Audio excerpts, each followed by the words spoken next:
दिल्ली आज बहुत भारी सांस ले रहा है। यह कहानी है उस खामोश संघर्ष की जिसे इस शहर का हर इंसान हर दिन हर सांस में महसूस कर रहा है। सवाल यह है कि यह हालत कैसे बनी। WHO बोलता है कि पॉल्यूशन का सुरक्षित सीमा 15 है, लेकिन दिल्ली अक्सर 200 से 300 के बीच में रहती है।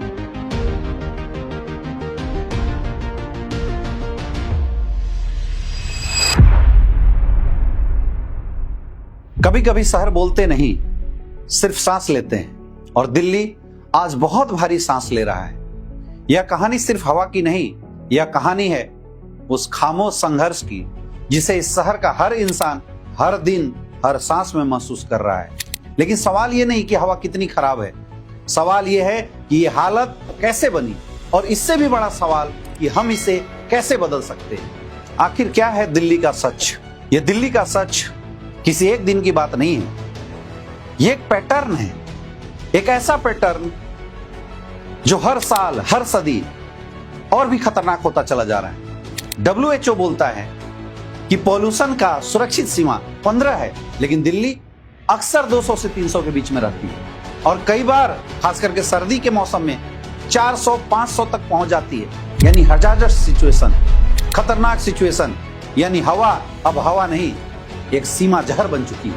ये सिर्फ आंकड़े नहीं है, इसका असर सीधा हमारी और आपकी जिंदगी पे पड़ रहा है। बच्चों को सांस लेने में दिक्कत हो रही है, बुजुर्गों को रोजाना मास्क के बिना बाहर निकलना मुश्किल है, और हॉस्पिटल खासकर सर्दियों में रिस्पायरेटरी पेशेंट से भरे जाते हैं। अध्ययनों के मुताबिक दिल्ली में रहने वाले लोग औसतन 8 से 8.5 साल कम जीते हैं, सिर्फ इस हवा की वजह से। लेकिन यह समस्या अचानक नहीं आई, कई कारण हैं जो मिलकर इस दिल्ली को एक पॉल्यूशन ट्रैप बना रहे हैं। सबसे पहले वाहनों का भारी प्रदूषण। सदियों लाखों गाड़ियां हर दिन करोड़ों किलोमीटर दिल्ली की सड़कों पे चलते हैं, और वही धुआं दिल्ली की हवा में अटक जाती है। कंस्ट्रक्शन साइट, हर मोड़ पर किसी न किसी तरह कोई ना कोई काम चल रहा है, और वो धूल हवा में उड़कर हमारे फेफड़े में जाके बैठ जाते हैं।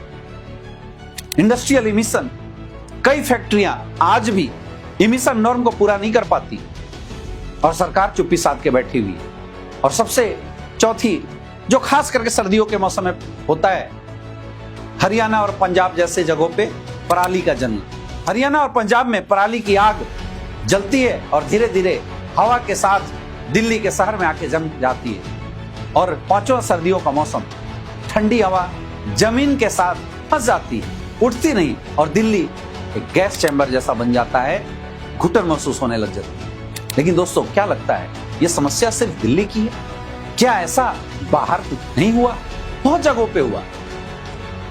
दुनिया ने कई बार ये दौर देखे, जैसे लंदन में 1992 के दशक में लंदन स्मॉग से बुरी तरीके से जूझ रहा था। फिर वहां की सरकार ने कई कड़े नियम बनाए, कोल पर प्रतिबंध लगाया, पब्लिक ट्रांसपोर्ट को मजबूत किया, और आज लंदन का AQI 60 से 70 के बीच में पहुंच चुका है। बीजिंग, हमें सीखना चाहिए इनसे, कभी दुनिया का सबसे प्रदूषित शहर था, लेकिन चीन ने क्लीन एयर पॉलिसी बनाई, इंडस्ट्री को रीलोकेट किया, EV अडॉप्ट बढ़ाया, और 8 साल में लगभग अपने AQI को आधा कर रख दिया।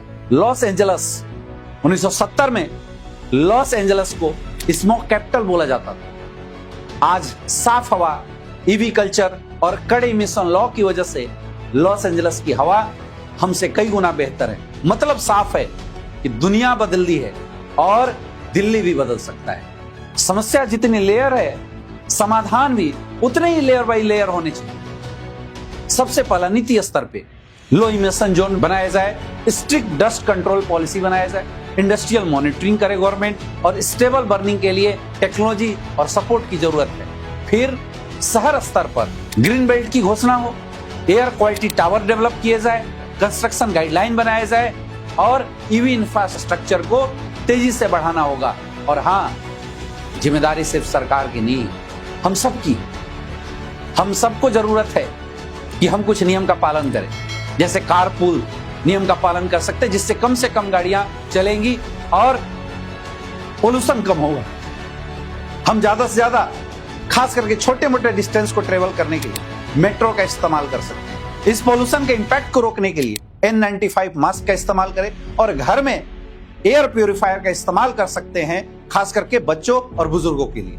लेकिन जितना जरूरी बाहर की हवा है, उतना ही जरूरी हमारे शरीर की अंदरूनी सुरक्षा है। प्रदूषित हवा हमारे शरीर के अंदर ऑक्सीडेंट स्ट्रेस को बढ़ाती है, यानी हवा बाहर से फेफड़ों पर हमला करती है और फ्री रेडिकल्स अंदर से नुकसान पहुंचाते हैं। ऐसे समय में आप पंचतुलसी इस्तेमाल कर सकते हैं, जो एक नेचुरल एंटीऑक्सीडेंट ब्लेंड है। शरीर में जमा हुए फ्री रेडिकल्स को नेचुरल तरीके से हटाने में मदद करता है और हमारे फेफड़े में होने वाले दबाव को कम करता है।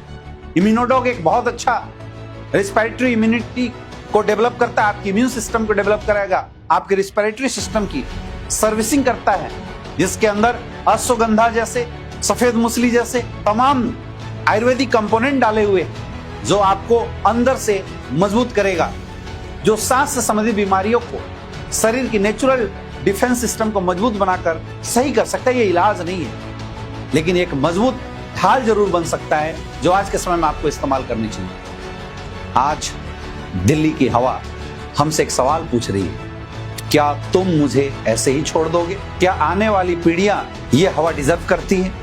क्या हम अपने ही शहर को घुटन में बढ़ता हुआ देखते रहेंगे?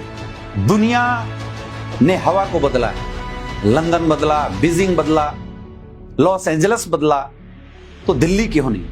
अगर नीति बदले, अगर हम बदले और सोच बदले, तो दिल्ली फिर से सांस ले सकती है। दिल्ली को ऑक्सीजन चाहिए और वो ऑक्सीजन हम हैं।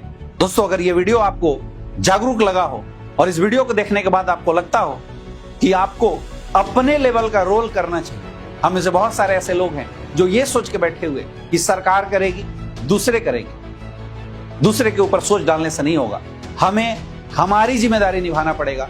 अगर हम अपने आप को मजबूत रखते हैं, अपनी जिम्मेदारी को निभाते हैं, हमसे जो पड़ता है, ज्यादा से ज्यादा पेड़ लगा सकते हैं, एक पेड़ तो जरूर लगा सकते हैं, जहां भी गंदगी देखे उस गंदगी को हटा सकते हैं, पब्लिक ट्रांसपोर्ट का इस्तेमाल कर सकते हैं। हमने अगर अपनी जिम्मेदारी को निभाया तो शायद इस पॉल्यूशन को और इस बड़ी समस्या से लड़ने में हम अपना रोल कर सकते हैं और इसका समाधान कर सकते हैं। और आप एक और काम कर सकते हैं, इस वीडियो को ज्यादा से ज्यादा लोगों के बीच में शेयर करके आप इस समस्या के प्रति लोगों को जागरूक कर सकते हैं। आइए मिलकर बनाते हैं स्वच्छ Delhi, the capital of India.